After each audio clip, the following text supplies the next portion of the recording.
இயேசு கிறிஸ்துவின் இனிதான நாமத்தில் இன்றைய ஆவிக்குரிய சிந்தனைக்கு உங்களை அன்புடன் வரவேற்கின்றோம். இப்போதும் ஒரு பாடலுக்கு பின்பு உங்கள் சிந்தையை தெளிவிக்கும் ஆவிக்குரிய செய்தியை கேட்கலாம். அரசனை காணாமல் இருப்போமோ, நமதாயுளை வீணாக கழிப்போமோ, பரம்பரை ஞானத்தை பழிப்போமோ, யுத பாடனுபவங்களை ஒழிப்போமோ, யுத அரசனை காணாமல் இருப்போமோ, நமதாயுளை வீணாக கழிப்போமோ. ஆண்டவர் இரட்சகருமாக இயேசுவின் இனிதான நாமத்தினால் உங்களை வாழ்த்துகிறேன். நம்முடைய ஆவிக்குரிய சிந்தனைக்காக மத்திய எழுதின சுவிசேஷம் 2ஆம் அதிகாரம் 2ஆம் வசனத்தை நான் வாசிக்கிறேன். யூதருக்கு ராஜாவாக பிறந்திருக்கிறவர் எங்கே? கிழக்கில் அவருடைய நட்சத்திரத்தை கண்டு அவரை பணிந்து கொள்ள வந்தோம் என்று சொல்லப்பட்டிருக்கிறது. யார் இதை சொல்லுகிறார் சொன்னால் சாஸ்திரிகள் என்று வேதம் சொல்லுகிறது.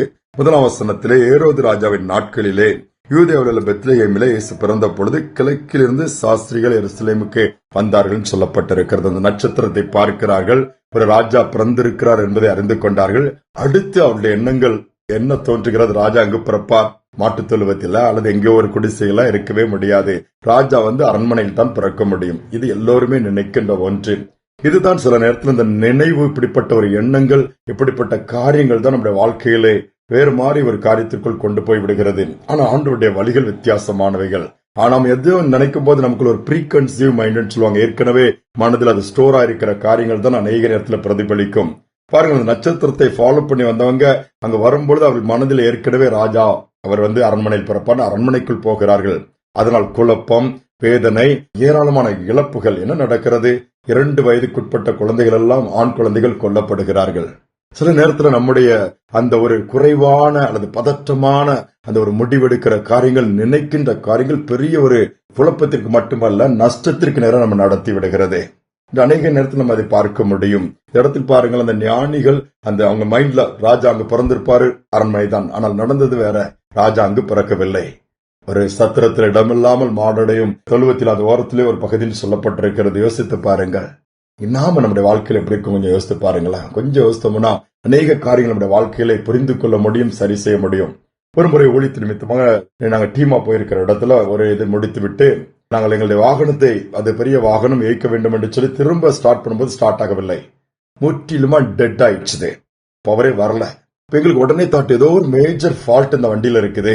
அதனால என்ன பண்ணு சொல்லி தள்ளி பாக்குறோம், ஸ்டார்ட் ஆகல. பேட்டரி வீக்கா இருக்குமா, எல்லாத்தையும் செக் பண்ணிட்டோம். ஃபீஸ் எடுத்து பாக்குறோம், ஃபீஸ் போயிருக்குமான்னு சொல்லி எதாவது பண்ண அந்த ஒரு பதட்டம் எங்களுக்குள்ள வந்துவிட்டு. ஏனென்றால் அன்னைக்கு இரவு இன்னொரு இடத்துல ஒரு முக்கியமான ப்ரோக்ராம் இருக்குது. எல்லாருமே அந்த மத்தியான நேரத்துல தடுமாடிட்டு இருக்கிறோம். பக்கத்துல இருக்கிற மற்ற உதவிக்கு ஆட்களை கூட்டிட்டு வந்த மற்ற வாகனம் வைத்திருக்கிற அந்த டிராவல்ஸ் ஓட்டுறவங்களா வச்சு அவங்களும் பார்த்துட்டு எதுவுமே பண்ண முடியல. ஒரு 1 hour ஆயிட்டு போராடிட்டு இருக்கிறோம். ஒரு பெரிய ஃபால்ட் போலுக்கு என்ன செய்யணும் தான் எங்கள்ட்ட தாட். வண்டி ஆனே அகலங்கும் போது அப்ப பெரிய ஏதோ இருக்குன்னு தான் உடனே எண்ணங்கள் அப்படிதான் போயிடுச்சு. கடைசியில் ஒரு மனுஷன் வந்தாரு. திருப்பி ஃபீஸ் பாத்தீங்களா? பாத்துட்டோம். திருப்பி அவர் எடுத்து பார்த்தாரு. ஃபீஸ் போயிருக்குங்க அப்படின்னாரு. அந்த ஃபீஸ் விலையை கேட்டா நீங்க ஆச்சரியப்படுங்க. 5 ரூபாய் தான். அது ஒரு கிராமம். அங்க ஃபீஸ் கிடைக்காது. அங்க எந்த எலக்ட்ரானிக்கோ எலக்ட்ரிக்கல் கடையும் கிடையாது. ஆட்டோமொபைல்ஸ்ல தான் வாங்க முடியும். 5 rupees ஒன்லி. இன்னைக்குள்ள ரேட்ல தான் சொல்றான்.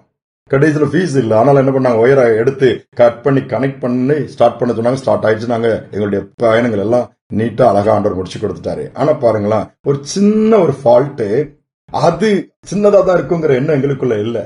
சூழ்நிலை பார்க்கும்போது எந்தவித லைட் இருக்கல, எந்தவித சவுண்ட் வரல. அப்ப முக்கியமா ஏதோ ஒரு மேஜர் ப்ராப்ளம் அந்த வாகனத்துல வந்துருச்சு, ஃபால்ட் வந்துருச்சுன்னு தான் எங்க தாட் வந்துருச்சு, எண்ணங்கள் வந்துருச்சு. அதனால அந்த சின்ன காரியத்தை பாக்குறதுக்கு கொடுக்க முக்கியத்துவத்தை காட்டிலும் பெரிதா திங்க் பண்ணோம். பெரிய மாதிரி காரியங்களை பார்த்து அப்படி யோசிக்க ஆரம்பிச்சோம். அது எங்களுடைய நேரத்தை மட்டும் இல்ல, எங்களுக்கு எல்லாருக்குமே ஒரு மன அழுத்தத்தை, ஒரு டென்ஷனையும் கொண்டு வந்துருச்சு. இதே போலதான் நம்முடைய வாழ்க்கையிலும் கூட சின்ன காரியமா இருக்கும். அதை விட்டுட்டு பெருசா நம்ம நினைச்சு அதை பெரிய பயங்கரமான பிரச்சனையா மாத்தி விடுவோம்.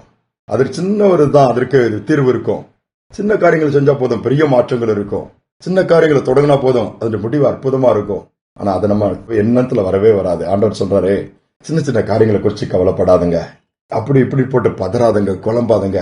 அமைதியா பொறுமையா காத்திருந்து காரியங்களை பார்த்து நிதானமா செய்தோம்னா நிச்சயமாகவே எந்த ஒரு பிரச்சனையாக இருந்தாலும் அங்க தீர்வு அதுல இருக்கிறத கண்டுபிடிக்க முடியும். எந்த ஒரு குறைவா இருந்தாலும் அதை நிறைவாக மாற்றக்கூடிய வழி அங்க பார்க்க முடியும். அற்புதங்களையும் பெற்றுக்கொள்ள முடியும்.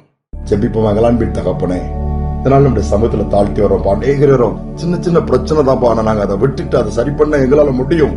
ஆனா அதை மறந்து வேற காரியங்கள்லாம் யோசிக்கிறோம், வேற காரியங்களுக்கு முயற்சி எடுக்கிறோம், வேற காரியங்கள் பிரயாசப்படுகிறோம். ஆனா அதுல எந்த விதம் இல்லாம திருப்பி அதுலதான் போராடிட்டு இருக்கிறோம். ஒரு ஸ்டெப் கூட முன்வைக்க முடியாம பின்தங்கி விடுகிறோம். ஆனா அப்படி இல்ல, பொறுமையா நிதானமா நடத்தல் காரியங்கள் நாங்க செய்யும் போது, பதறாமல் செய்யும் போது, விசுவாசிக்கிறவன் பதறான்னு சொல்லப்பட்டிருக்கிறது. பதறும் போது காரியங்கள் சிதறி விடுவேன். அப்படிப்பட்ட ஒரு காரியங்கள் வராதபடி எல்லாவற்றையும் நிதானித்து நடக்கக்கூடிய கிருபை எங்களுக்கு தாங்க. அந்த ஞானிகள் நினைச்சாங்க ராஜா அரண்மனை தான் இல்ல, நம்முடைய வழிகள் ஆராய்ந்து முடியாதுகள், நிற்க கூடாத பெரிய காரியங்கள் செய்கிறவர், அதிசயங்களை செய்கிறதுனாலும் இந்த செய்தி கேட்டுக்கொண்டிருக்க பிள்ளைகள் ஒரு பதற்றத்தோடு பயத்தோடு, இது என்ன ஆகுமோ, இது இவ்வளவு ஆயிடுச்சுத, இனி எப்படியோ நடக்க போது காரியம், என் வாழ்க்கையே முடிஞ்சு போச்சா? இல்ல, நீர் எல்லாவற்றையும் செய்ய வல்லவர் இருக்கிறீர் என்கிற கண்ணோட்டத்தோடு விசுவாசத்தோடு நோக்கி பார்க்க இந்த பாக்கியத்தை தாங்க. தாழ்த்தி ஒப்புக் கொடுக்கிற துதியை நம்ம ஏற்றுக்கொள்ளும் இயேசுவின் நாமத்தில் பிதாவே, ஆமென், ஆமென். எந்த ஒரு காரியத்திற்கும் பதறாமல், எண்ணங்கள் சிதறாமல், அமர்ந்து அமைதியா அவருடைய நடத்தல பார்ப்போம்னு சொன்னா பிரச்சனைக்கு தீர்வு, தோல்வியை ஜெயமா மாற்றுவதற்கு வழி சொல்லிக்கொண்டே போகலாம். எல்லாவற்றிற்கும் தீர்வு கிடைக்கும்.